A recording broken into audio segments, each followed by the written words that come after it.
Good morning. Good morning, ma'am. Morning, ma'am. Good morning, yes. Morning.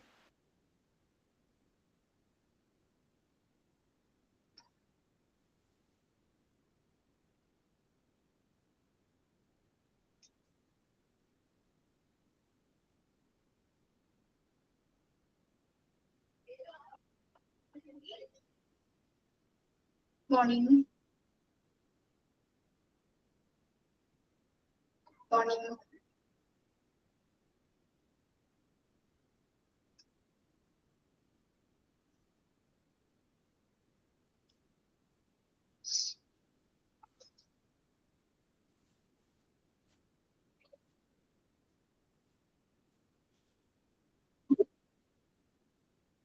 Good morning.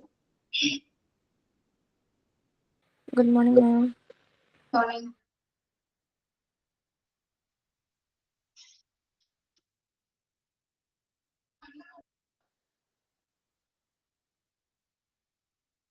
Good morning. Morning.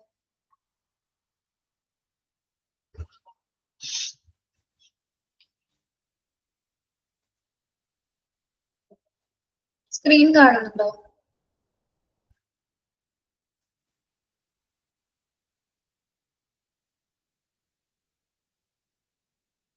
Okay okay okay wait ചെയ്യാം കേട്ടോ.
Okay good morning to all.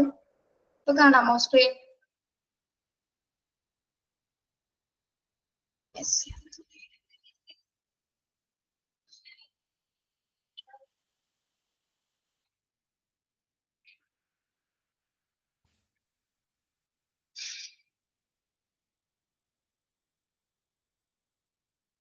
Yes, നമ്മള് types of planning ആണ് പറഞ്ഞു വരുന്നത് അല്ലെ. Types of പ്ലാനില് time period പറഞ്ഞു. First time period പറഞ്ഞു. നെക്സ്റ്റ് വരുന്നത് അപ്രോച്ച് ആണ്. അപ്രോച്ച്.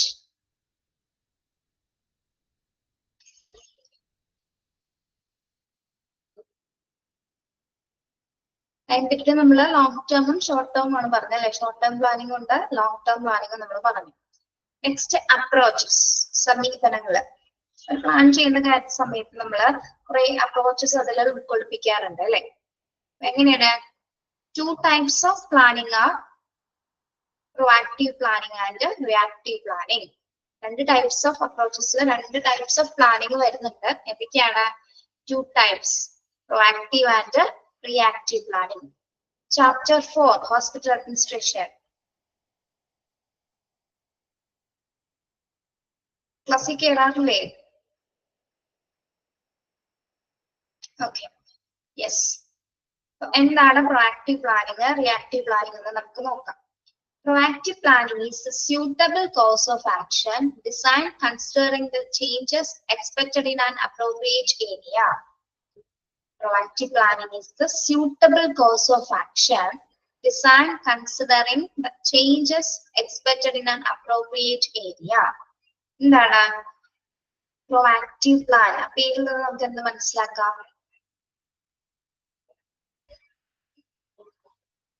അതായത് ഉചിതമായിട്ടുള്ള മേഖലയിൽ അപ്രോപ്രിയേറ്റ് ആയിട്ടുള്ള ഏരിയാസിൽ നമ്മൾ എക്സ്പെക്ട് ചെയ്യുന്ന മാറ്റങ്ങൾ കണക്കിലെടുത്തുകൊണ്ട് രൂപകൽപ്പന ചെയ്യുന്ന പ്ലാനിംഗ് ആണ് എന്ത് പ്രൊആക്റ്റീവ് പ്ലാനിംഗ് എന്ന് പറയുന്നത്. അതായത് മാറ്റങ്ങൾ ഉൾപ്പെടുത്തിക്കൊണ്ട് അല്ലെങ്കിൽ മാറ്റങ്ങൾ മുൻകൂട്ടി കാണുകയാണ് നമ്മൾ അല്ലെ, ഫോർകാസ്റ്റ് ചെയ്ത് കാണുകയാണ് അവിടെ ഇന്ന രീതിയിൽ മാറ്റങ്ങൾ ഉണ്ടാകും. അപ്പോൾ അതിനനുസരിച്ചിട്ട് പ്ലാൻ ചെയ്യുന്ന ഒരു പ്ലാനിംഗ് പദ്ധതിയാണ് അല്ലെങ്കിൽ പ്ലാനിംഗ് സ്ട്രാറ്റജിയാണ് പ്രൊആക്റ്റീവ് പ്ലാനിംഗ് എന്ന് പറയുന്നത്. അതായത് ഉചിതമായ മേഖലയില് ഏത് മേഖലയിലാണോ നമ്മൾ ആ പ്ലാൻ ചെയ്യാൻ പോകുന്നത് അവിടെ എന്തൊക്കെ മാറ്റങ്ങൾ ഉണ്ടാവും, നമ്മൾ അത് എക്സ്പെക്ട് ചെയ്യാണ്, പ്രതീക്ഷിക്കാവുന്ന മാറ്റങ്ങൾ എന്തൊക്കെയാണ് നമ്മൾ എക്സ്പെക്ട് ചെയ്യാണ് അല്ലെ. ആ മാറ്റങ്ങളെല്ലാം കണക്കിലെടുത്തുകൊണ്ട് നമ്മൾ രൂപകൽപ്പന ചെയ്യുന്ന ഒരു പ്ലാനിംഗ് ആണ് പ്രൊആക്റ്റീവ് പ്ലാനിംഗ് എന്ന് പറയുന്നത്. ഓക്കെ, യെസ്, മനസ്സിലായോ എന്താണ് പ്രൊആക്റ്റീവ് പ്ലാനിംഗ് എന്ന്? മാറ്റങ്ങൾ മുൻകൂട്ടി കണ്ടുകൊണ്ട് നമ്മൾ തീരുമാനങ്ങൾ എടുക്കുന്നു അല്ലെങ്കിൽ മാറ്റങ്ങൾ മുൻകൂട്ടി കണ്ടുകൊണ്ട് തയ്യാറാക്കപ്പെടുന്ന പ്ലാനിംഗ് ആണ് പ്രൊആക്റ്റീവ് പ്ലാനിംഗ് എന്ന് പറയുന്നത്. ഓക്കെ, മനസ്സിലായോ? ക്ലിയർ ആണോ പ്രൊആക്റ്റീവ് പ്ലാനിംഗ് എന്താണെന്ന്?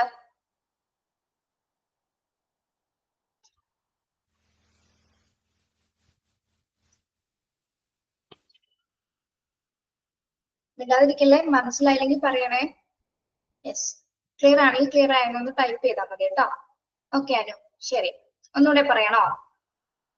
യെസ്, പ്രൊആക്റ്റീവ് പ്ലാനിംഗ് എന്ന് പറയുന്നത് അപ്രോപ്രിയേറ്റ് ആയിട്ടുള്ള ഏരിയാസ്, നമ്മൾ ഏത് ഏരിയയിലാണോ ഒരു പദ്ധതി നിർമ്മിക്കാൻ പോകുന്നത് അവിടെ എന്തൊക്കെ മാറ്റങ്ങൾ ഉണ്ടാകും. ഇപ്പോൾ ഫിസിക്കലി മാറ്റങ്ങൾ ഉണ്ടാവും അല്ലെ, ഫിസിയോളജിക്കൽ ആയിട്ടുള്ള മാറ്റങ്ങൾ വരാം.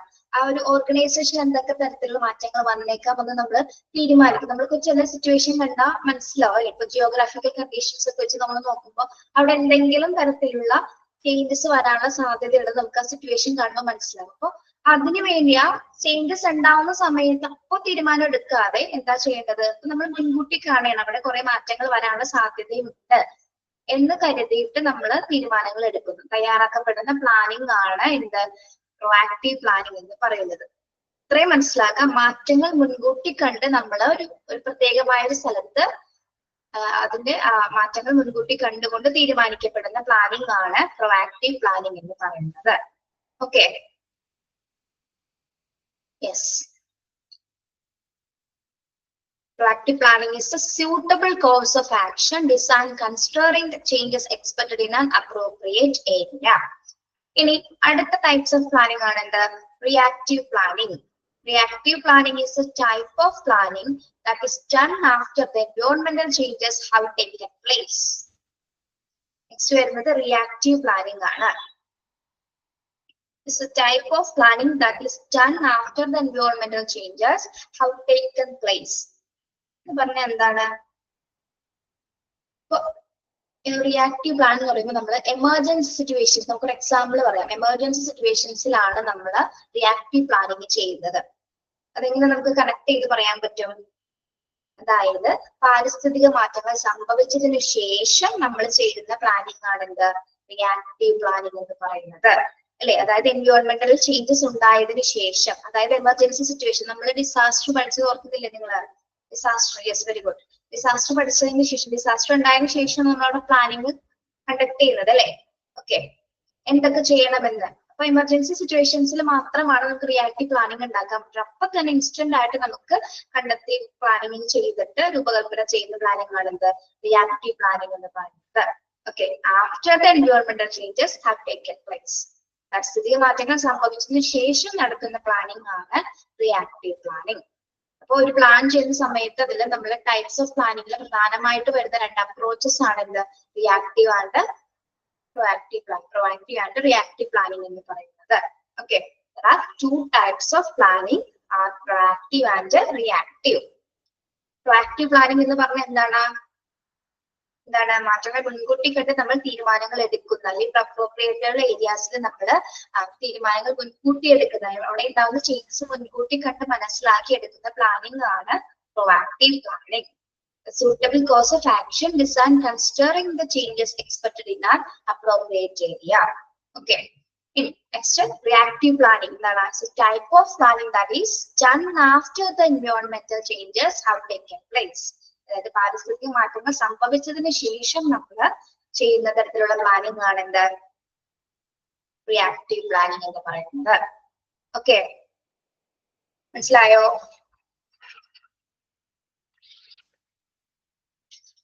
യെസ്.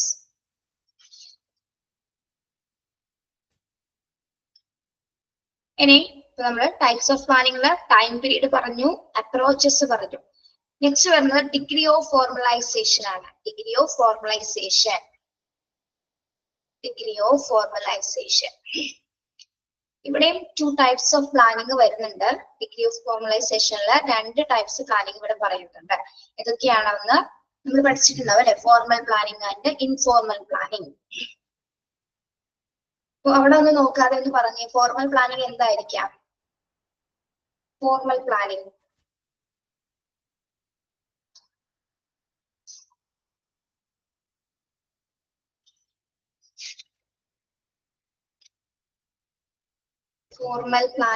അറിയില്ല, നേരത്തെ തീരുമാനിച്ചിരിക്കുന്ന പ്ലാനാണ് അല്ലെ? സിസ്റ്റമാറ്റിക് പ്ലാനിംഗ് ആണ്. Okay, yes. Formal planning is the structured plan. Systematic. It has some procedures to follow. Written records are followed in formal planning. Informal planning is an unstructured plan. It does not have any procedure to follow. No records maintained for further purpose. നമുക്ക് നോക്കാം formal planning എന്താണ്. Formal planning is A structured plan. Formal planning എന്ന് പറയുന്ന ഒരു structured plan ആണ്, അല്ലെങ്കിൽ എന്താ പറയാ സിസ്റ്റമാറ്റിക് ആയിട്ട് നമ്മൾ നടത്തപ്പെടുന്ന ഒരു പ്ലാനിംഗ് ആണ് എന്ത് ഫോർമൽ പ്ലാനിംഗ് എന്ന് പറയുന്നത് അല്ലെ? അതിനൊരു സ്ട്രക്ചർ ഉണ്ടായിരിക്കും, വെൽ പ്ലാൻഡ് ആയിരിക്കുള്ളൂ എന്ത് ഫോർമൽ പ്ലാനിംഗ് എന്ന് പറയുന്നത്. Has some procedures to follow. Formal പ്ലാനിംഗിൽ എന്തൊക്കെ ഉണ്ടാവും? പ്രൊസീജിയേഴ്സുകൾ ഉണ്ടായിരിക്കും അല്ലെ? അതായത് കുറച്ച് പ്രൊസീജിയേഴ്സുകൾ പാലിച്ചുകൊണ്ടാണ് നമ്മൾ എന്ത് നടത്തേണ്ടത് ഫോർമൽ പ്ലാനിംഗിൽ നടത്തേണ്ടത്. പ്രൊസീജിയേഴ്സ് ആൻഡ് റൂൾസ് റെഗുലേഷൻസ് ഒക്കെ അതിൽ ഉൾപ്പെടുത്തിയിട്ടുണ്ടായിരിക്കും അല്ലെ? സിസ്റ്റമാറ്റിക് വേ ആയതുകൊണ്ട് തന്നെ എന്താണ് ഓരോ സ്റ്റെപ്പ് ബൈ സ്റ്റെപ്പ് ആയിട്ടായിരിക്കും ആ പ്ലാനിംഗ് നമ്മൾ നടത്തപ്പെടുന്നത്. Okay, has some procedure to follow. Then written records are followed in informal planning. Sorry, formal planning. Written records are followed in formal planning. ഇനി ഫോർമൽ പ്ലാനിംഗ് നമ്മൾ എന്താണ് ഫോളോ ചെയ്യേണ്ടത്? Return റെക്കോർഡ്സുകൾ. Return records പറഞ്ഞാൽ എന്താണ്? Return റെക്കോർഡ്സുകൾ. Return records എന്ന് പറയുന്നത് എന്താണ്?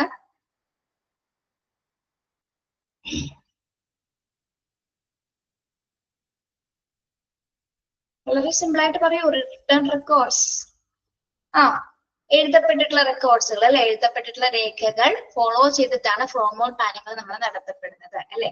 Returns ഉദ്ദേശിച്ച് നമ്മൾ റൂൾസ് ആൻഡ് റെഗുലേഷൻസ് ഒക്കെ ചിട്ടപ്പെടുത്തിയിട്ടുണ്ട്, രേഖാമൂലം എഴുതപ്പെട്ടിട്ടുണ്ടായിരിക്കും. ഓക്കെ, അതൊക്കെ ഫോളോ ചെയ്തിട്ടാണ് എന്താ ഫോർമൽ പ്ലാനിംഗ് നമ്മൾ നടത്തുന്നത്. ഓക്കെ, ഫോർമൽ പ്ലാനിംഗ് എന്ന് പറഞ്ഞാൽ എന്താണ്? സ്ട്രക്ചേർഡ് പ്ലാനിംഗ് ആണ്, സിസ്റ്റമാറ്റിക് പ്ലാനിംഗ് ആണ്. ഇനി അതിൽ കുറച്ച് പ്രൊസീജിയേഴ്സ് നമ്മൾ ഫോളോ ചെയ്യേണ്ടിയിരിക്കുന്നു. അതുപോലെ തന്നെ return records follow in formal planning. എഴുതപ്പെട്ട രേഖകളും പിന്തുടരേണ്ടതായിട്ട് വരുന്നു. യെസ്, അതുകൊണ്ട് തന്നെയാണ് സിസ്റ്റമാറ്റിക് പ്ലാനിംഗ് എന്ന് നമ്മൾ പറയുന്നത്. Formal planning is also known as systematic planning എന്ന് നമുക്ക് ഇവിടെ പറയാം. ഓക്കെ, ഇനി ഇൻഫോർമൽ പ്ലാനിംഗ്.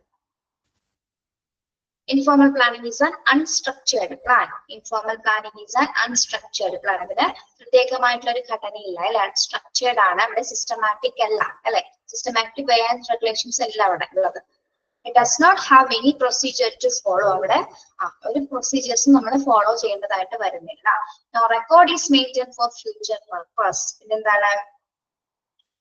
ഇതിന് ഭാവി ആവശ്യങ്ങൾക്കായിട്ട് ഒരു റെക്കോർഡ്സുകൾ അല്ലെങ്കിൽ ഒരു രേഖകൾ പോലും സൂക്ഷിക്കേണ്ടതായിട്ട് വരുന്നില്ല.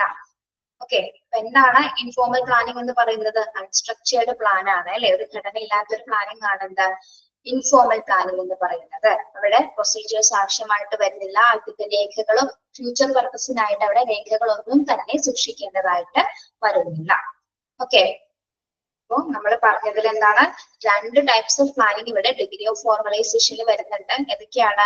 Formal planning and informal planning.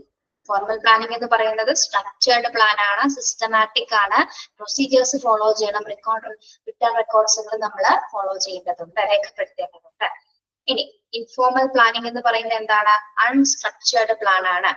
ഇവ തമ്മിലുള്ള വ്യത്യാസം ഇതാണ് അല്ലെ. ഫോർമൽ പ്ലാനിംഗ് എന്ന് പറയുന്നത് സ്ട്രക്ചേർഡ് ആണ്, ഇൻഫോർമൽ പ്ലാനിംഗ് എന്ന് പറയുന്നത് അൺസ്ട്രക്ചേർഡ് ആണ്. ആ വ്യത്യാസം മനസ്സിലാക്കുക കേട്ടോ. ഇനി ഫോർമൽ പ്ലാനിങ്ങില് പ്രൊസീജിയേഴ്സ് ഫോളോ ചെയ്യുന്നുണ്ട്, ഇൻഫോർമലിൽ നമ്മൾ പ്രൊസീജിയേഴ്സ് ഒന്നും തന്നെ ഫോളോ ചെയ്യുന്നില്ല. മറ്റതിൽ എന്താണ്? റിട്ടേൺ റെക്കോർഡ്സുകൾ ഫോളോ ചെയ്യുന്നുണ്ട്. റിട്ടേൺ റെക്കോർഡ്സുകൾ ആവശ്യമാണ്. ഇവിടെ എന്താണ്? ഫ്യൂച്ചർ പർപ്പസിന് പോലും റിട്ടേൺ റെക്കോർഡ്സുകൾ ഒന്നും തന്നെ ഇവിടെ ആവശ്യമായിട്ട് ഇൻഫോർമൽ പ്ലാനിങ്ങിൽ ആവശ്യമായിട്ട് വരുന്നില്ല. ഓക്കെ, പെട്ടെന്നൊന്ന് വായിച്ചു നോക്കിയത്.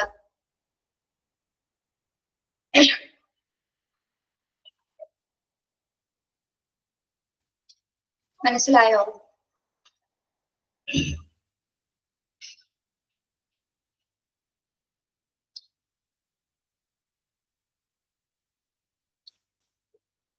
യെസ്, ക്ലിയർ ആണല്ലോ. അടുത്ത ഭാഗം എടുക്കട്ടെ.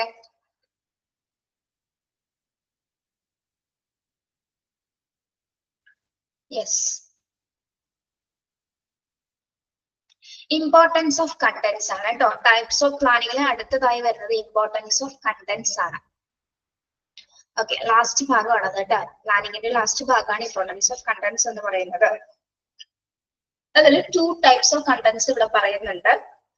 മെയിൻ കണ്ടന്റ്സ് എന്ന് ഇവിടെ ഉദ്ദേശിക്കുന്നത് എന്തൊക്കെയാണ്?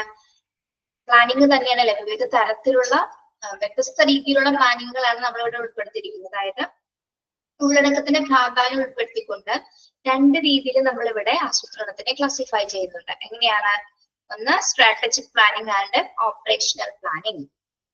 ഇതൊക്കെയാണ് strategic planning and operational planning. Okay, നമുക്ക് ആദ്യം സ്ട്രാറ്റജിക് പ്ലാനിങ് എന്താണെന്ന് നോക്കാം. ചില കാര്യങ്ങൾ നമ്മൾക്ക് ആ പേരിൽ നിന്ന് തന്നെ കുറെ കാര്യങ്ങൾ മനസ്സിലാവും അല്ലെ. എന്തിനാണ് അത് ഉദ്ദേശിക്കുന്നത്, എന്തിനെയാണ് അത് ഡിനോട്ട് ചെയ്യുന്നത് നമുക്ക് മനസ്സിലാവും. സ്ട്രാറ്റജി എന്ന് പറയുമ്പോൾ തന്നെ എന്താണ്? സ്ട്രാറ്റജിക് പ്ലാനിങ് എന്ന് പറയുമ്പോൾ തന്നെ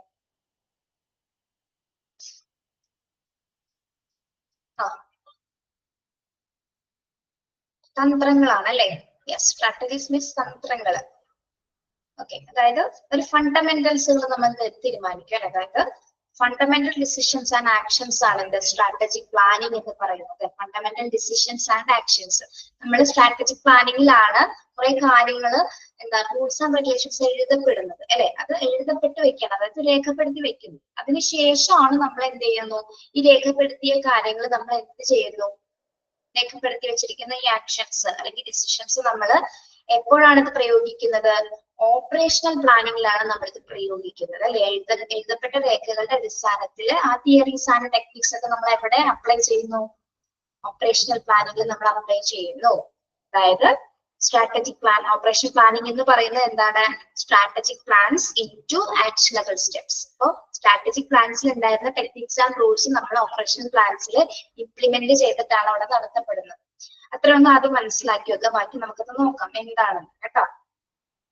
യെസ്, സ്ട്രാറ്റജിക് പ്ലാനിങ് എന്താണെന്ന് ഇവിടെ പറയുന്നു. Strategic planning it sets future directions of the organization which it wants to proceed. In future, it involves a time horizon or more than 1 year, and for most of the organization, it ranges between 3 and 5 years. Strategic plans are generally developed by top-level management. Example, diversification of business into new lines. What is strategic planning? എന്താ അവിടെ പറയുന്നത്? It's A set of future directions. It sets future direction of the organisation. അതായത് ഭാവിയിലേക്ക് വേണ്ടിയിട്ട് നമ്മൾ direct ചെയ്യാണ്, കുറെ കാര്യങ്ങൾ പ്ലാൻ ചെയ്യാണ് അല്ലെ. ഡയറക്ഷൻസ് എന്ന് ഉദ്ദേശിക്കുന്ന നിർദ്ദേശങ്ങളാണല്ലോ. ഒരു ഓർഗനൈസേഷന് വേണ്ട ഭാവിയിൽ എന്തൊക്കെ കാര്യങ്ങൾ, എന്തൊക്കെ നിർദ്ദേശങ്ങൾ നമ്മൾ ആവശ്യമായിട്ട് വരുന്നു, എന്തൊക്കെ ആവശ്യാനുസരണം നമ്മൾ ഏതൊക്കെ നിർദ്ദേശങ്ങളാണ് നമ്മുടെ ഒരു ഓർഗനൈസേഷന് വേണ്ടി നമ്മൾ എഴുതപ്പെടേണ്ടത്. ഇത് എത്ര ഒരു സമയകാലത്തിന് അടിസ്ഥാനത്തിലാണ് ഇത് നിർണ്ണയിക്കപ്പെടുന്നത്? ഈ നമ്മുടെ സ്ട്രാറ്റജിക് പ്ലാനിൽ തീരുമാനിക്കപ്പെട്ടിരിക്കുന്ന ഡയറക്ഷൻസ് ഏതൊരു വർഷകാല പരിധിയിലാണ് ഇത് നടത്തപ്പെടുന്നത്? എത്ര കാലം എടുക്കും ഇത്? ഒരു സ്ട്രാറ്റജിക് പ്ലാൻ നമ്മൾ തയ്യാറാക്കാനായിട്ട് എത്ര വർഷ കാലഘട്ടം എടുക്കും? എത്ര വർഷം എന്നാണ് അവിടെ പറയുന്നത്? നമ്മൾ എടുത്തിരിക്കുന്ന പ്ലാൻസ് പ്രൊസീജിയർ ചെയ്യുന്നതിന് വേണ്ടിയിട്ട് more than 1 year അല്ലെ more than 1 year അല്ലെ more than 1 year for most of the organization it ranges between 3 and 5 years maximum 3 and 5 years ആയിരിക്കും സ്ട്രാറ്റജിക് പ്ലാൻസ് നമ്മൾ ഡെവലപ്പ് ചെയ്യാനായിട്ട് വരുന്ന സമയപരിധി എന്ന് പറയുന്നത്. ഇത് ആരാണ് കൈകാര്യം ചെയ്യുന്നത്? ആരാണ് ഡെവലപ്പ് ചെയ്തു കൊണ്ടുവരുന്നത്?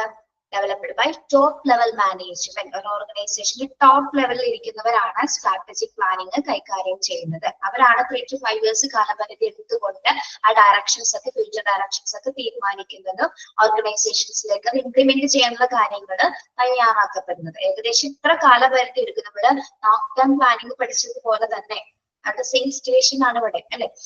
ഓക്കെ, ഇത്ര കാലപരിധി എടുത്തുകൊണ്ട് തീരുമാനിക്കപ്പെടുന്ന പ്ലാനിങ് ആണ് സ്ട്രാറ്റജിക് പ്ലാനിങ് എന്ന് പറയുന്നത്. 3 to 5 years സ്ട്രാറ്റജിക് പ്ലാൻസ്.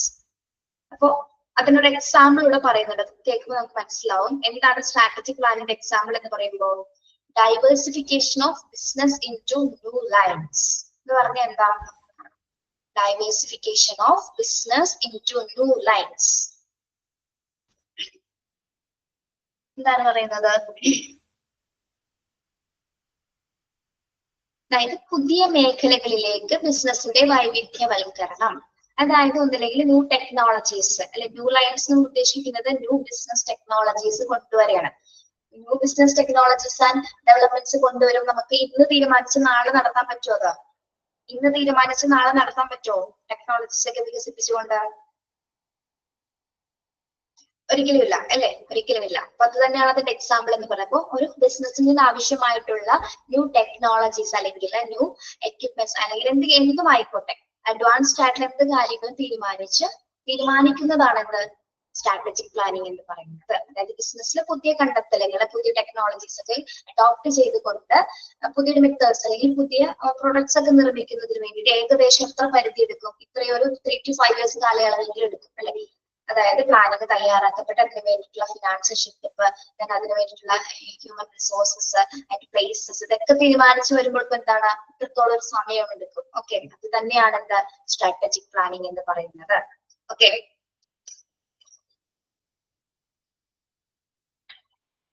അതായത് ഫ്യൂച്ചർ ഡയറക്ഷൻസ് ആണ് ഇതിൽ കംപ്ലീറ്റഡ് ആയിട്ട് തീരുമാനിക്കപ്പെടുന്നത് അല്ലെ. ഫ്യൂച്ചർ ഡയറക്ഷൻസ് മുൻകൂട്ടി കണ്ടുകൊണ്ട് തീരുമാനിക്കപ്പെടുന്നു. അതോടൊപ്പം തന്നെ എന്താണ് 3 to 5 years കാലപരിധിയിൽ അതിന്റെ ആവശ്യകതകളൊക്കെ കണ്ടുകൊണ്ട് ഇത്ര സമയം എടുത്തുകൊണ്ടാണ് സ്ട്രാറ്റജിക് പ്ലാനിങ് തയ്യാറാക്കപ്പെടുന്നത്. ഇനി മനസ്സിലായോ എന്താണ് സ്ട്രാറ്റജിക് പ്ലാനിങ് എന്ന് പറഞ്ഞാൽ?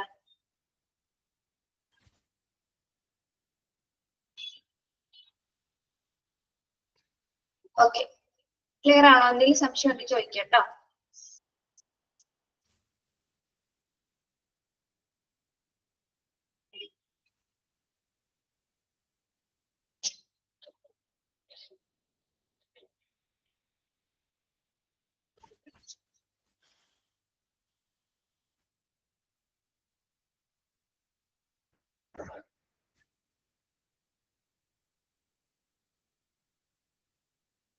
ഒന്നുകൂടി പറയണം. ഓക്കെ, സ്ട്രാറ്റജിക് പ്ലാനിങ് എന്ന് പറയുന്നത് ഭാവിയിൽ മുന്നോട്ട് അല്ലെങ്കിൽ ഫ്യൂച്ചർ ഡയറക്ഷൻസ് ആണ് ഇതിൽ കംപ്ലീറ്റഡ് ആയിട്ട് നമ്മൾ തീരുമാനിക്കപ്പെടുന്നത്. അതായത് ഭാവിയിൽ മുന്നോട്ട് പോകാൻ ആഗ്രഹിക്കുന്ന സ്ഥാപനത്തിന്റെ കാര്യനിർദ്ദേശങ്ങളാണ് ഇതിൽ പ്ലാൻ ചെയ്യപ്പെടുന്നത്.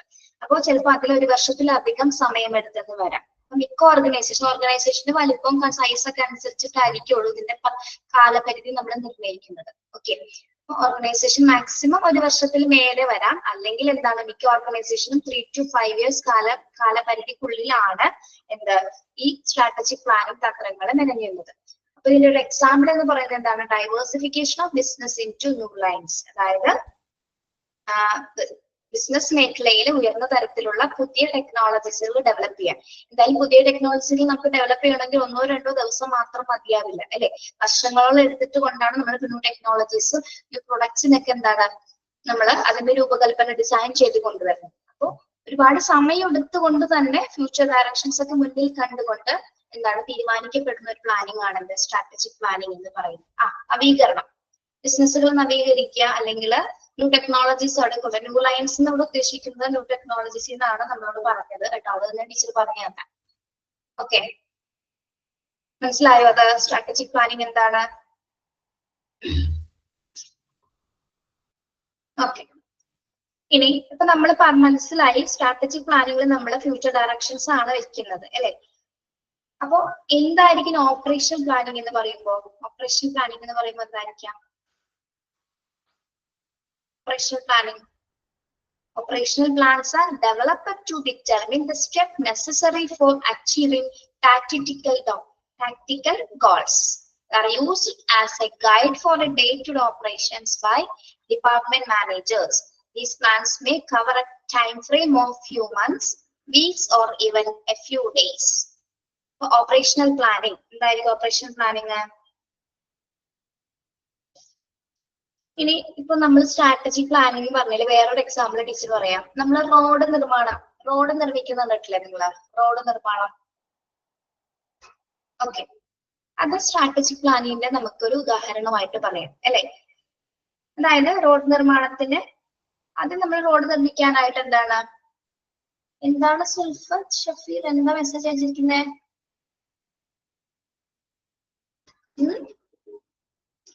അറിയാതെ കൈകൊണ്ടതാണോ?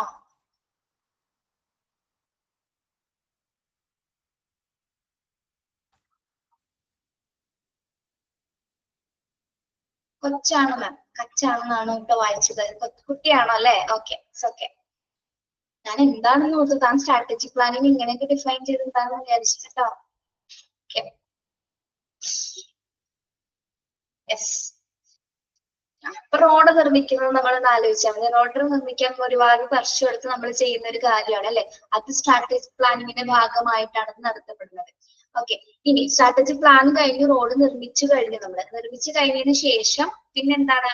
റോഡ് നിർമ്മിച്ചു കഴിഞ്ഞ ശേഷം പിന്നെ നടക്കുന്ന ആക്ടിവിറ്റീസ് എന്താണ്? അവിടെ റോഡ് നിർമ്മാണം കംപ്ലീറ്റഡ് ആയി. പിന്നെ അവിടെ ട്രാൻസ്പോർട്ടേഷൻ ആരംഭിക്കുകയാണ്. ഓപ്പറേഷൻ ഇംപ്ലിമെന്റ് ചെയ്തത് റോഡ് കംപ്ലീറ്റഡ് ആയിട്ട് പണി കഴിഞ്ഞു. ഇനി നമ്മൾ എന്ത് ചെയ്യും? അതിൽ കൂടി വാഹനങ്ങൾ പോകും. അതാണ് ഓപ്പറേഷൻ പ്ലാനിങ് ആയിട്ട് വരുന്നത് കേട്ടോ. ഓക്കെ, അപ്പൊ സ്ട്രാറ്റജിക് പ്ലാനിങ് നമുക്ക് റോഡ് നിർമ്മാണം ഏകദേശം മനസ്സിലാവാൻ വേണ്ടി പറഞ്ഞതാണ്. മനസ്സിലായെന്ന് വിചാരിക്കുന്നു. നമുക്കറിയാം ഒരു റോഡ് നിർമ്മിക്കുന്നത് നിസ്സാര കാര്യമല്ല, വർഷങ്ങളോട് എടുക്കുന്ന ഒരു സമയമാണ് അല്ലെ. എന്താണ് അഫ്നാൻ ചിരിച്ചത്? എന്താണോ?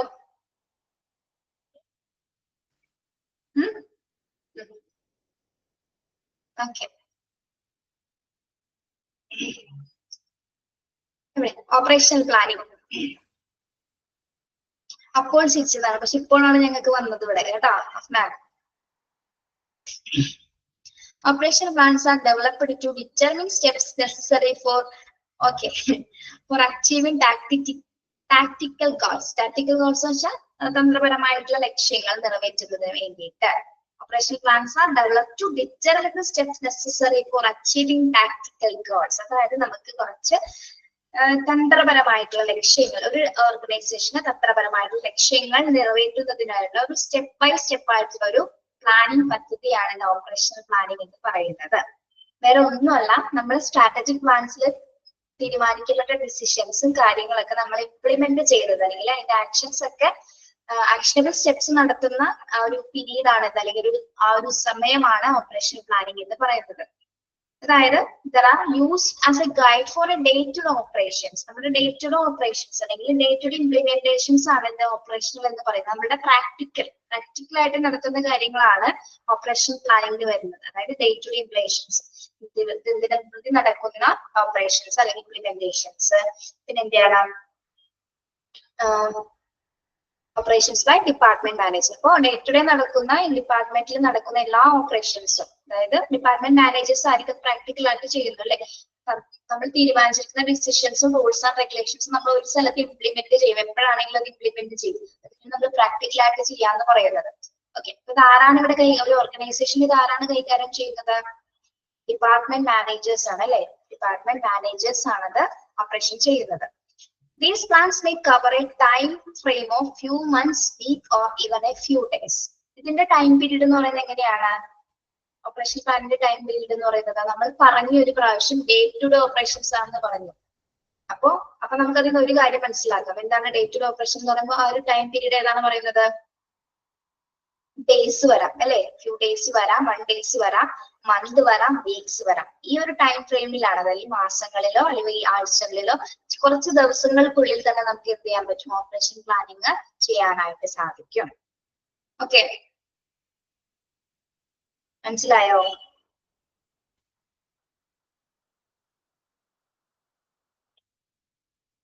ഒരു minute.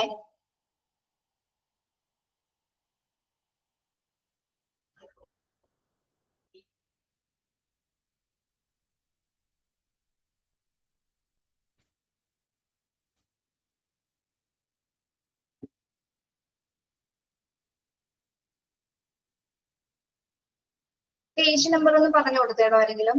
Page number.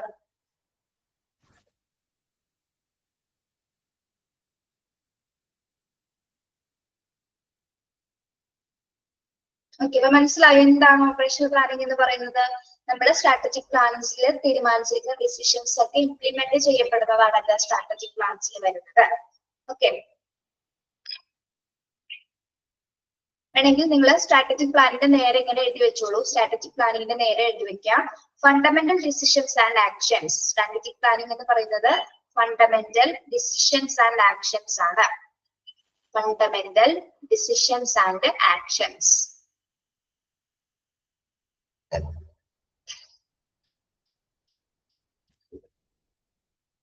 Fundamental decisions and action. Operational planning എന്ന് പറയുമ്പോൾ എന്താണ്? Strategic plans into actionable steps. Strategic plans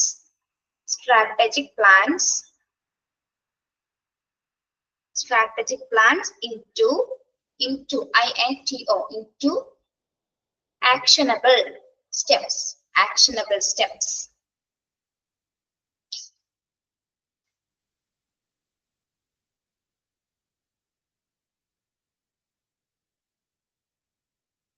Okay. Yes.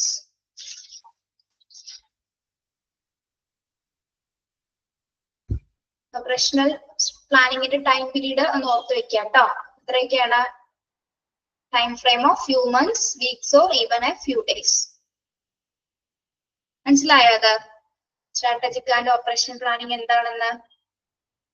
Okay, ഇപ്പൊ നമ്മളുടെ പ്ലാനിങ്ങുമായി ബന്ധപ്പെട്ട എല്ലാ ഭാഗങ്ങളും കഴിഞ്ഞു കേട്ടോ. പ്ലാനിങ്ങിന്റെ നമ്മുടെ ഡെഫിനേഷൻസ് പഠിച്ചു. 2 ഡെഫിനേഷൻസ് പഠിച്ചു. എസെൻഷ്യൽ ഓഫ് ഗുഡ് പ്ലാനിങ് എന്തൊക്കെയാണ്? ടൈപ്സ് ഓഫ് പ്ലാനിങ്ങില് നമ്മള് time period, approach, degree of formalisation and importance of contents. ഇത്രയും കാര്യങ്ങളാണ് ഇതിൽ വരുന്നത്, പ്ലാനിങ്ങിൽ വരുന്നത്. ഇനി നമ്മളിപ്പോ പഠിച്ചുകൊണ്ടിരിക്കുന്നത് എന്താണ്? ഫങ്ഷൻസ് ഓഫ് മാനേജ്മെന്റ് ആണ്. ഫങ്ഷൻസ് ഓഫ് മാനേജ്മെന്റിലെ പ്ലാനിങ് ആണ് ആദ്യം കഴിഞ്ഞത്. ഇനി നെക്സ്റ്റ് വരുന്നത് എന്താണ്? ഓർഗനൈസിങ്. നെക്സ്റ്റ് വരുന്നത് ഓർഗനൈസിങ്. മാനേജ്മെന്റിന്റെ അടുത്ത ഫംഗ്ഷൻ ആണ് ഓർഗനൈസിങ്. ഓക്കെ, പ്ലാനിങ് കംപ്ലീറ്റ് ചെയ്തു കേട്ടോ. ഓർഗനൈസിങ്. ഓക്കെ, കാര്യങ്ങൾ മനസ്സിലായല്ലോ? കണക്ട് ചെയ്ത് എങ്ങനെ പഠിപ്പിക്കുന്നത് മനസ്സിലായല്ലോ?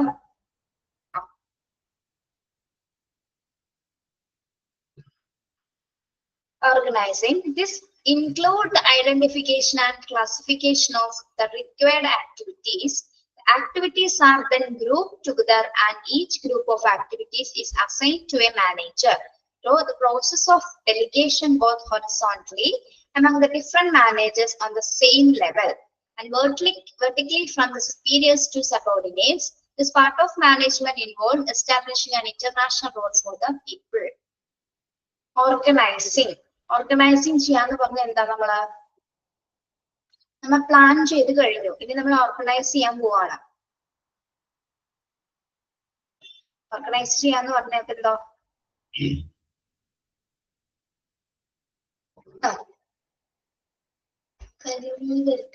ക്രമീകരിക്കലോ, ഏകോപിപ്പിക്കുക. ഏകോപിപ്പിക്കുക എന്ന് വെച്ചാൽ കോർഡിനേറ്റിംഗ് ആണ് അല്ലെ? ഏകദേശം.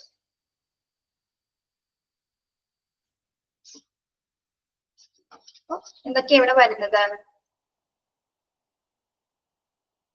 നേതൃത്വം നൽകുക. ഓക്കെ, എങ്ങനെ വേണേലും നമുക്ക് പറയാം. ഓർഗനൈസ് ചെയ്യാന്ന് പറയാം, സംഘടിപ്പിക്കുക എന്ന് പറയാം അല്ലെ? Okay, this include the identification and action of the required activities. അതായത് ആവശ്യ പ്രവർത്തനങ്ങൾ തിരിച്ചറിയുകയും, എന്തൊക്കെയാണ് ആവശ്യങ്ങൾ ഒരു ഓർഗനൈസേഷൻ അല്ലെങ്കിൽ ഒരു മാനേജ്മെന്റിന് എന്തൊക്കെയാണ് ആവശ്യങ്ങൾ എന്ന് നമ്മൾ തിരിച്ചറിയും. അല്ലെ, ആവശ്യ പ്രവർത്തനങ്ങൾ എന്തൊക്കെയാണെന്ന് നമ്മൾ ആദ്യം തിരിച്ചറിയുന്നത്. റിക്വയർഡ് ആക്ടിവിറ്റീസ് എന്തൊക്കെയാണെന്ന് തിരിച്ചറിയും, അതിനെ ഐഡന്റിഫൈ ചെയ്യും, ക്ലാസിഫൈയും ചെയ്യുക. ആദ്യം തന്നെ എന്തൊക്കെ ആവശ്യകതകളുണ്ട് ആവശ്യ പ്രവർത്തനങ്ങൾ എന്തൊക്കെയുണ്ട് അതിനെ ഐഡന്റിഫൈ ചെയ്യുക, അതിനെ തിരിച്ചറിയുക, അതിനുശേഷം എന്ത് ചെയ്യണം, നമ്മള് ക്ലാസിഫൈ ചെയ്യണം, അതിനെ തരം തിരിക്കണം. ഓക്കെ, തുടർന്ന് പിന്നെ എന്ത് ചെയ്യണം, നമ്മള് activities are then group together and each group of activities assign to a manager. നമ്മള് ഒരു പ്രവർത്തനങ്ങൾ എന്തൊക്കെയാണ് ഐഡന്റിഫൈ ചെയ്തു, അതിനെ ക്ലാസിഫൈ ചെയ്തു. ഇനി ക്ലാസിഫൈ ചെയ്ത കാര്യങ്ങൾ നമ്മൾ എന്ത് ചെയ്യണം, ഗ്രൂപ്പ് ചെയ്യണം അല്ലെ, ഗ്രൂപ്പിലേക്ക് എന്ത് ചെയ്യാം, activities are then group together and each group ചെയ്തതിന് ശേഷം നമ്മൾ ഓരോ ഗ്രൂപ്പ് എന്ത് ചെയ്യണം, ഈച്ച് ഗ്രൂപ്പ് ആക്ടിവിറ്റീസ്, ഓരോ ഗ്രൂപ്പിലുള്ള ആക്ടിവിറ്റീസ് നമ്മൾ എന്ത് ചെയ്യണം, activities is assign to a manager. അതായത് ഓരോ ഗ്രൂപ്പ് ചെയ്യുകയും ഓരോ ഗ്രൂപ്പിന്റെ പ്രവർത്തനങ്ങൾ ഒരു മാനേജറിനെ നമ്മളെ ഏൽപ്പിക്കുന്നു. ഓക്കെ, എന്തിനു വേണ്ടിയിട്ടാണ് ഒരു മാനേജറെ നമ്മൾ ഏൽപ്പിക്കുന്നത്? അതായത് അദ്ദേഹം ആയിരിക്കും ഇത് കൈകാര്യം ചെയ്യാനാണ്, അല്ലെങ്കിൽ അദ്ദേഹം ആയിരിക്കും അതിന്റെ ഹെഡ് എന്ന് പറയുന്നത്. ഓരോ ഗ്രൂപ്പായിട്ട് നമ്മൾ ക്ലാസിഫൈ ചെയ്യുന്നു, ഓരോ ഗ്രൂപ്പ് ആക്ടിവിറ്റീസും ആർക്ക് കൊടുക്കുന്നു, അതിന് ഒരു കൃത്യമായ ഒരു മാനേജറെ നമ്മൾ ഏൽപ്പിക്കുന്നു. ഓക്കെ, എന്നോട് പറയാൻ ശ്രമിക്കൂ. എന്തൊക്കെ ആവശ്യ പ്രവർത്തനങ്ങളാണ് ഒരു ഓർഗനൈസേഷൻ ആവശ്യമായിട്ട് വരുന്നത്? നമ്മൾ ആദ്യം ഐഡന്റിഫൈ ചെയ്യുന്നു, അതിനെ ക്ലാസിഫിക്കേഷൻ ചെയ്യുന്നു, അതിനെ തരം തിരിക്കുന്നു, കണ്ടെത്തുന്നു, തരം തിരിക്കുന്നു, ഗ്രൂപ്പ് ചെയ്യുന്നു. ഗ്രൂപ്പ് ചെയ്തതിന് ശേഷം എന്താണ്, ഓരോ ഗ്രൂപ്പ് ആക്ടിവിറ്റീസ് ഒരു അസൈൻഡ് ആയിട്ടുള്ള മാനേജറിന് നമ്മൾ അത് കൊടുക്കുന്നു. അല്ലെ, അത്രയും വരെ മനസ്സിലായോ? ഓക്കെ, ഇനി ഇപ്പൊ നമ്മളത് അസൈൻഡ് ആയിട്ടുള്ള മാനേജേഴ്സ് കൊടുത്തു. പിന്നെന്താ, through the process of delegation both horizontally among the different managers on the same level. Through the process of delegation both horizontally എന്ന് പറഞ്ഞ എന്താ, horizontally through the process of delegation both horizontally among the different managers on the same level. എന്താ അവിടെ പറയുന്നത്? അതായത് ആ same ടാസ്കുകൾ കൊടുക്കുമ്പോൾ നമ്മൾ എങ്ങനെയായിരിക്കണം കൊടുക്കണം, സെയിം ലെവലിലുള്ള ആൾക്കാർക്ക് വേണ്ടി മാത്രം നമ്മൾ അത് വീതിച്ചു കൊടുക്കുന്നു. അതാണ് ഡെലിഗേഷൻ ബോത്ത് ഹൊറിസോണ്ടൽ എന്ന് പറയുന്നത്. എന്താണ് ഡെലിഗേഷൻ ഹൊറിസോണ്ടൽ എന്ന് പറയുന്നത്?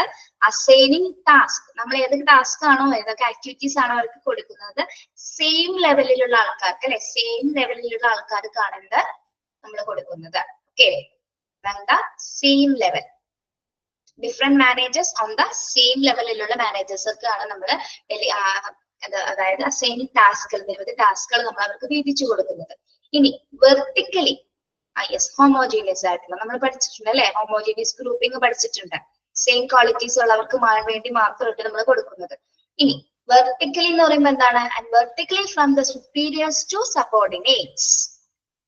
ഇനി അടുത്ത ആക്ടിവിറ്റീസ് നമ്മൾ എങ്ങനെ എടുക്കുന്നു, vertically from superiors to subordinates എന്ന് പറഞ്ഞാൽ എന്താ, assigning task from superiors to subordinate. ടാസ്കുകൾ വീതിച്ചു കൊടുക്കുമ്പോൾ നമ്മൾ സുപ്പീരിയർ മുതൽ സബോർഡിനേറ്റ് വരെയുള്ള ആൾക്കാർക്ക് എന്ന രീതിയിലാണ് നമ്മൾ ടാസ്കുകൾ കൊടുക്കുന്നത്.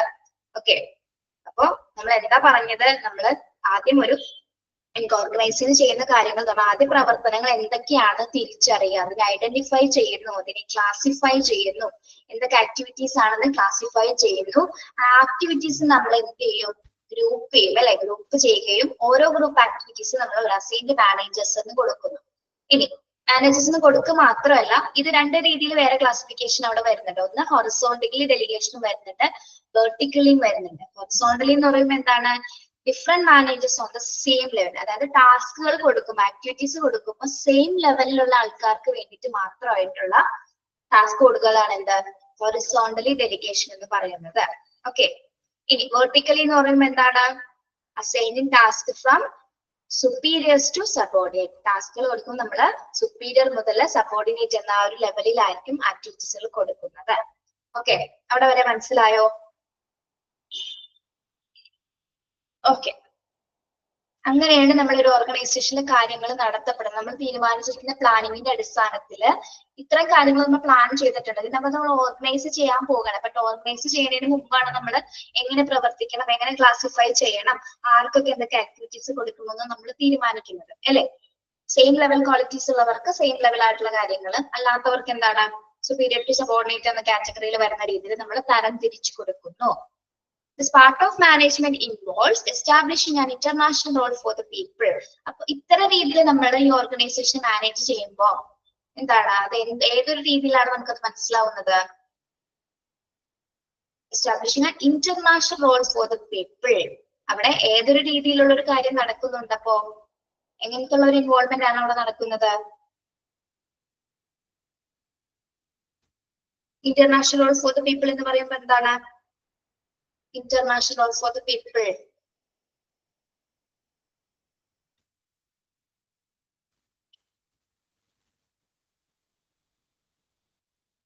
പറയൂ.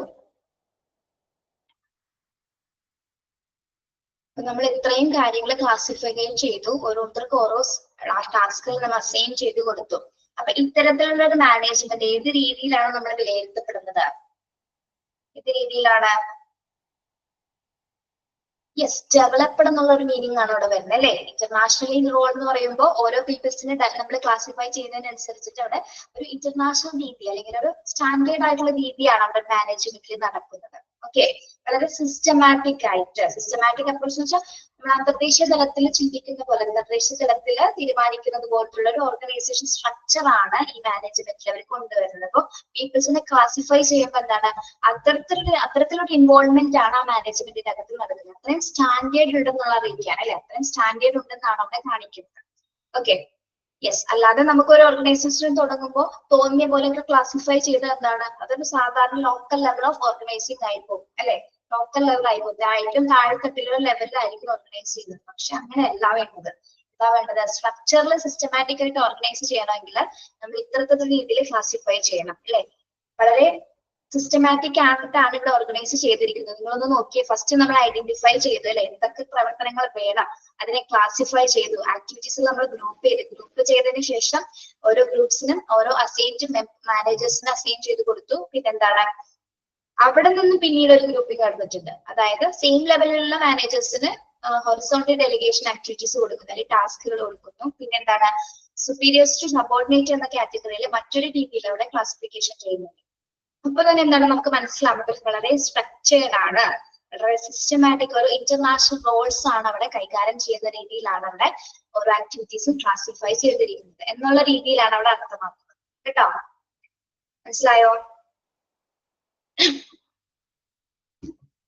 യെസ്.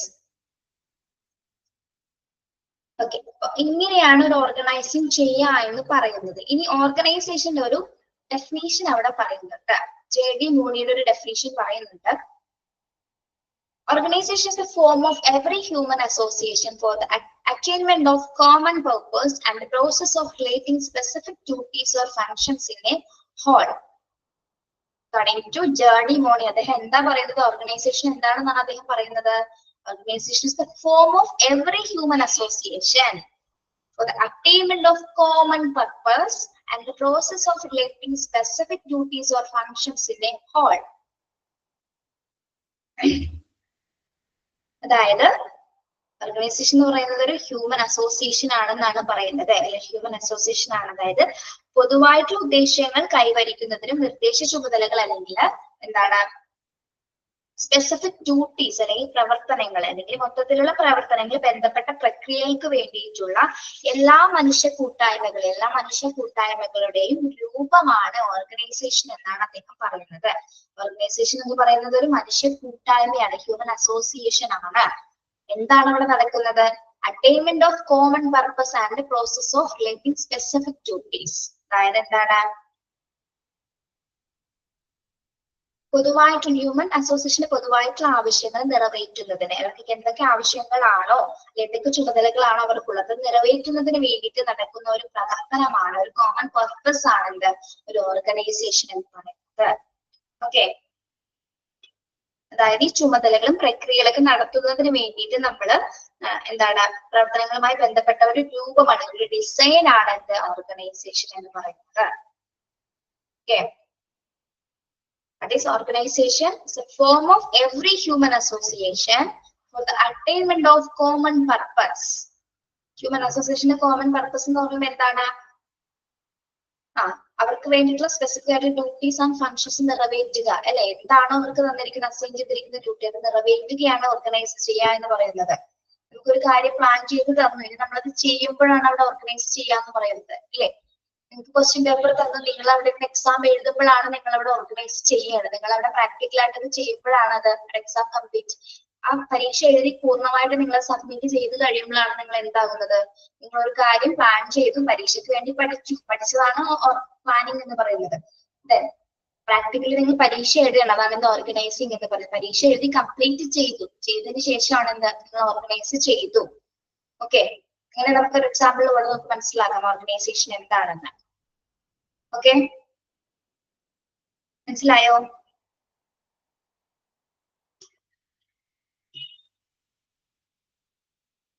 അതായത് പൊതുവായിട്ടുള്ള നിർദ്ദേശങ്ങളും ഉദ്ദേശങ്ങളൊക്കെ കൈവരിക്കുന്നതിനും നിർദ്ദേശിച്ച ചുമതലകൾ, നമുക്ക് എന്തൊക്കെ ചുമതലകളൊക്കെ തന്നിട്ടുണ്ട് അല്ലെങ്കിൽ മൊത്തത്തിലുള്ള പ്രവർത്തനങ്ങളുമായി ബന്ധപ്പെട്ട് പ്രക്രിയയ്ക്ക് വേണ്ടിയിട്ടുള്ളൊരു മനുഷ്യ കൂട്ടായ്മയാണ് ഓർഗനൈസേഷൻ എന്നാണ് JD മൂടി അഭിപ്രായപ്പെടുന്നത്. ഓക്കെ, പൊതുവായിട്ടുള്ള ഉദ്ദേശങ്ങള്, അതായത് ഇവിടെ നോക്കൂ, അറ്റൈൻമെന്റ് ഓഫ് കോമൺ പർപ്പസ്. ഒരാൾ സംശയം ചോദിച്ചതാണ് ടീച്ചർ വീണ്ടും പറഞ്ഞിരിക്കുന്നത് കേട്ടോ. അറ്റൈൻമെന്റ് ഓഫ് കോമൺ പർപ്പസ്, അതായത് നമ്മുടെ പൊതുവായിട്ടുള്ള ഉദ്ദേശങ്ങൾ ഉണ്ടാവും, നിർദ്ദേശങ്ങൾ ഉണ്ടായിരിക്കാം. അപ്പൊ ഈ നമുക്ക് നിർദ്ദേശ ചുമതലകളൊക്കെ നിർവഹിക്കുന്നതിന് വേണ്ടിയിട്ട് നമ്മൾ നടത്തുന്ന പ്രവർത്തനങ്ങളാണ് എന്റെ ഓർഗനൈസേഷൻ എന്നാണ് JD മൂടി പറയുന്നത്. അതാരാണ് നടത്തുന്നത്? ഹ്യൂമൻ അസോസിയേഷൻ, അതായത് മനുഷ്യ കൂട്ടായ്മയാണ് ഈ പ്രവർത്തനങ്ങൾ കംപ്ലീറ്റ് ചെയ്യുന്നത്. അല്ലെ, ഓർഗനൈസേഷൻ ഓർഗനൈസിങ് ചെയ്യണമെങ്കിൽ ആര് വേണം? ഹ്യൂമൻ റിസോഴ്സസ് വേണം. അല്ലെ, ഹ്യൂമൻ റിസോഴ്സ് മനുഷ്യരാണ് ഇത്തരത്തിലുള്ള പ്രക്രിയകൾ രൂപകൽപ്പന ചെയ്യുന്നതും അത് കംപ്ലീറ്റഡ് ആയിട്ട് സക്സസ്ഫുൾ ആയിട്ട് ചെയ്തു തീർക്കുന്നതും. ഓക്കെ,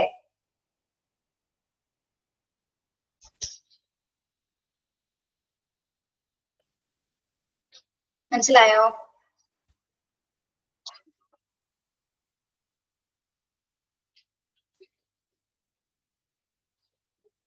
അതിലേക്ക് ചോദിക്കണം കേട്ടോ, വീണ്ടും വീണ്ടും എത്ര പ്രാവശ്യം വേണമെങ്കിലും പറഞ്ഞുതരാം. മനസ്സിലായില്ലെങ്കിൽ ചോദിക്കാം.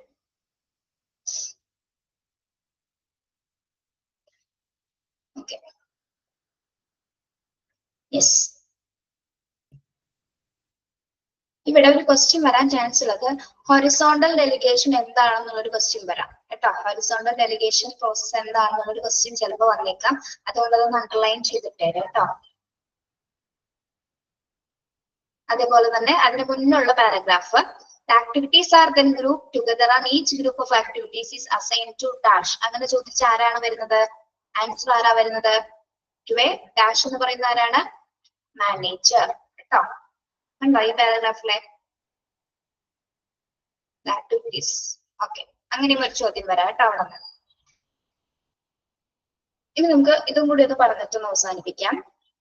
Principles of organizing. Principles of ഓർഗനൈസിങ്ങിന് hierarchy, span of control, integration versus disintegration, centralization versus decentralization, unity of command, delegation. ഓർഗനൈസിംഗിന്റെ പ്രിൻസിപ്പിൾസ് ആണ്, ഓർഗനൈസേഷന്റെ പ്രിൻസിപ്പിൾസ്, ഓർഗനൈസിങ് ചെയ്യുന്നതിന്റെ തത്വങ്ങൾ എന്തൊക്കെയാണെന്ന് ഹയറാർക്കിയാണ്. നമുക്കത് മാത്രം പറയാം കേട്ടോ. ഹയറാർക്കി എന്ന് പറയുന്നത് നമ്മൾ പഠിച്ചിട്ടുണ്ട്, ഹയറാർക്കിക്കൽ ഓർഡർ. എന്താണ് ഹയറാർക്കിക്കൽ ഓർഡർ എന്ന് പറയുന്നത്? മിഡിൽ ടു ടോപ്പ് ആണോ, ടോപ്പ് ടു മിഡിൽ ആണോ, അല്ലെങ്കിൽ ലോ ടു ടോപ്പ് ആണോ, എങ്ങനെയാണ് വരുന്നത്? ശ്രേണിയാണ് അല്ലെ. മിഡിൽ ടു ടോപ്പ് ആണോ? അല്ല, ലോ ടു ടോപ്പ് ആണ് അല്ലെ. Hierarchy is A system of organising people into different ranks or levels of importance. അതായത് നമ്മള് എന്താണ് ഹയറാർക്കി സിസ്റ്റം എന്ന് പറയുന്നത് ഓർഗനൈസിംഗിന്റെ മറ്റൊരു രീതിയാണ്. അതായത് പീപ്പിൾ ഇൻടു ഡിഫറെന്റ് റാങ്കിലുള്ളവരെ നമ്മള് എന്താണ് അതിന്റെ റാങ്ക് ലെവൽ അനുസരിച്ച് നമ്മളത് കോർഡിനേറ്റ് ചെയ്യാണ് അല്ലെ. റാങ്കിന്റെ ലെവൽ അനുസരിച്ച് നമ്മൾ അവരെ സ്ഥാനം നിർണ്ണയിക്കുകയാണ് അല്ലെ. ടോപ്പ് ടു ഹൈ ലെവൽ തുടങ്ങി ലോ ലെവൽ ടു ഹൈ, അതായത് ടോപ്പ് ടു ബോട്ടം എന്ന് നമുക്ക് പറയാം. ഓക്കെ, അപ്പൊ എങ്ങനെയാണ് ഈ ഒരു ഓർഗനൈസേഷനിൽ നമ്മൾ ഇങ്ങനത്തെ ഈ കാറ്റഗറൈസേഷൻ ചെയ്യുന്നത്? ഈ ഹയറാർക്കിക്കൽ ഓർഡറിൽ എങ്ങനെയായിരിക്കും നമ്മൾ തീരുമാനിക്കുന്നത്? ഓർഗനൈസേഷനില് ഏറ്റവും താഴത്തെ ലെവലിൽ ആരായിരിക്കും വരുന്നത്? ഏറ്റവും താഴത്തെ ലെവലില് ലോ ലെവലിൽ ആരായിരിക്കും വരുന്നത്? ക്ലറിക്കൽ സ്റ്റാഫുകൾ വരും അല്ലെ. നമ്മൾ HRM പഠിച്ചിട്ടുണ്ട് അല്ലെ, ഹ്യൂമൻ റിസോഴ്സസിൽ പഠിച്ചിട്ടുണ്ട്. ഓക്കെ, ക്ലറിക്കൽ സ്റ്റാഫുകൾ വരും. പിന്നെ അതിന് തൊട്ട് മുകളിൽ ആര് വരും?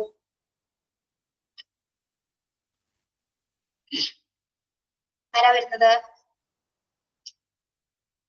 ഏറ്റവും ഹൈ ലോ പൊസിഷൻ എന്ന് പറഞ്ഞാൽ ക്ലറിക്കൽ സ്റ്റാഫുകൾ, അസിസ്റ്റന്റ് നഴ്സ്. ഓക്കെ, HRM നമ്മൾ പഠിച്ചിട്ടുണ്ടല്ലോ അതെ കേട്ടോ.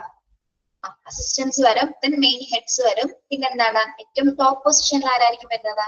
ടോപ്പ് പൊസിഷനിൽ മാനേജേഴ്സ് ആയിരിക്കും അല്ലെ, ഹെഡ് ഓഫ് ദി ഡിപ്പാർട്ട്മെന്റ് ആയിരിക്കുള്ളൂ, അല്ലെങ്കിൽ MD ഡയറക്ടർ ഒക്കെ ആയിരിക്കും എവിടെ വരുന്നത്. ഹോസ്പിറ്റലിനെ സംബന്ധിച്ചിടത്തോളം നമ്മളുടെ ഏറ്റവും ഹയസ്റ്റ് പൊസിഷനിൽ വരുന്നത്. ഓക്കെ, അപ്പോ yes, head of the department അല്ലെങ്കിൽ director of the hospital. Hierarchical order നമ്മൾ എന്തിനു വേണ്ടിയിട്ടാണ് ചെയ്യുന്നത്? റാങ്ക് നിർണ്ണയിച്ചുകൊണ്ടാണ് അല്ലെ. ലോ ലെവൽ തുടങ്ങിയിട്ട് ഹൈ ലെവൽ വരെ ഒരു റാങ്ക് നിർണ്ണയമാണ്, പീപ്പിളിനെ ഓർഗനൈസ് ചെയ്യാണ് നമ്മൾ. അപ്പൊ അങ്ങനെ ഓർഗനൈസ് ചെയ്യുമ്പോൾ നമ്മൾക്ക് ഏറ്റവും കൂടുതൽ ഒരു എളുപ്പം എന്ന് പറയുന്നത് എന്താണ്? ഓരോ റാങ്ക് ലെവലിലുള്ളവർക്ക് ഓരോ ഡ്യൂട്ടീസ് നമുക്ക് അസൈൻ ചെയ്ത് കൊടുക്കാനായിട്ട് സാധിക്കും അല്ലെ. താഴെയുള്ള സ്റ്റാഫുകൾക്ക് എത്രത്തോളം ആക്ടിവിറ്റീസ് കൊടുക്കണം, അതിന് തൊട്ട് മുകളിലുള്ളവർക്ക് അത് എന്ത് ചെയ്യണം അല്ലെ, അങ്ങനെ നമുക്ക് ക്ലാസിഫൈ ചെയ്യാനായിട്ട് എത്രയും പെട്ടെന്ന് സാധിക്കും. അതിന് വേണ്ടിയിട്ടാണ് നമ്മൾ ഹൈറാർക്കിക്കൽ ഓർഡർ പ്രിഫർ ചെയ്യുന്നത്. ഓക്കെ, അപ്പൊ ഒരു സിസ്റ്റമാറ്റിക് ഓർഡറിൽ നമുക്ക് ഇതെല്ലാം തന്നെ ഒരു എന്താ പറയാ ഓർഗനൈസ് ചെയ്യാനായിട്ട് വളരെ എളുപ്പത്തിൽ സാധിക്കും. ഓക്കെ, വളരെ സിസ്റ്റമാറ്റിക് ആയിട്ട് റാങ്ക് ലെവൽ അനുസരിച്ച് നമുക്ക് ഈ ഹൈറാർക്കിക്കൽ ഓർഡറിൽ നമുക്ക് ഇത് സക്സസ്ഫുൾ ആയിട്ട് കംപ്ലീറ്റ് ചെയ്യാനായിട്ട് സാധിക്കും. Okay, yes.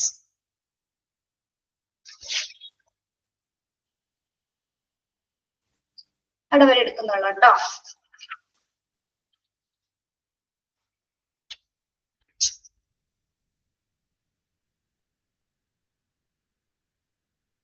ക്വസ്റ്റ്യൻസ് ചോദിക്കട്ടെ ഒന്ന്.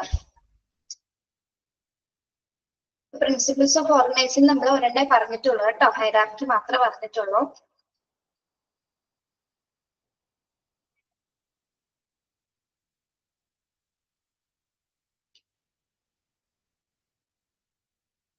Approaches.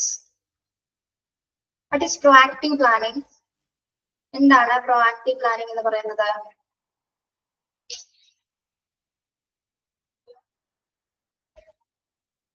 proactive planning.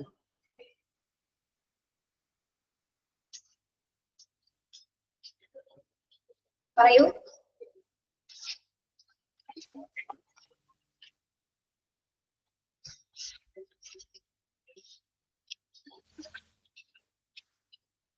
Suitable course of action decide. Yes, very good. Okay, very good. Yes. Then reactive planning. Reactive planning.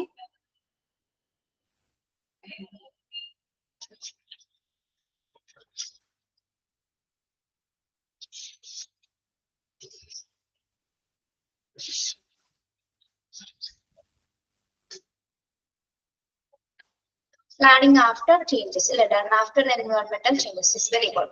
Okay. Degree of formalization, the types of planning വരുന്നുണ്ട്. Degree of formalization,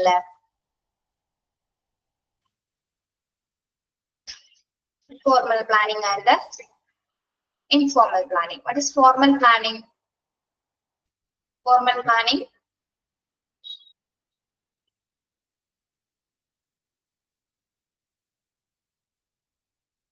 Yes, structured planning ആണ്, systematic planning ആണ്. Okay. Yes.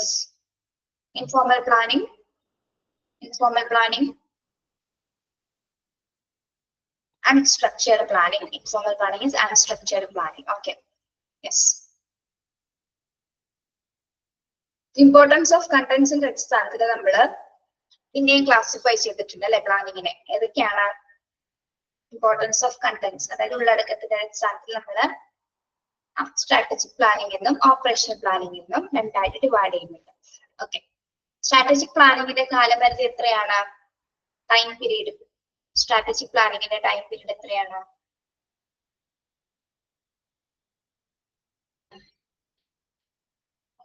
more than 1 year and 3 to 5 years വരെ വരാം അല്ലെ. Okay, ഇനി strategic പ്ലാനിങ്ങിന് ഇവിടെ ഒരു example പറയുന്നുണ്ട്. ഏതാണത്? Example of strategic planning. Diversification of business into new lines. അതൊന്ന് അണ്ടർലൈൻ ചെയ്ത് വെച്ചേക്കട്ടോ. Diversification of business into new lines. Okay,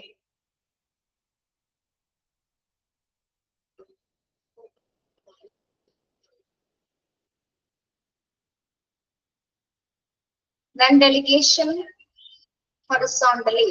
The process of delegation both horizontally. What do you mean by? Assigning tasks അല്ലെ, assign task to എവിടെയാണ് കൊടുക്കേണ്ടത്? Assign ടാസ്കുകൾ different managers on the same level managers, different managers on the same level. Okay. Then vertically process of vertically process of delegation എന്ന് പറയുന്നത് superiors to subordinates. Okay, talk to law. Yes. Okay, thank you. Okay. Okay, thank you so much. Have a nice day.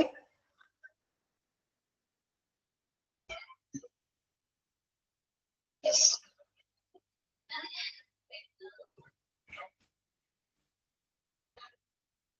Okay, bye.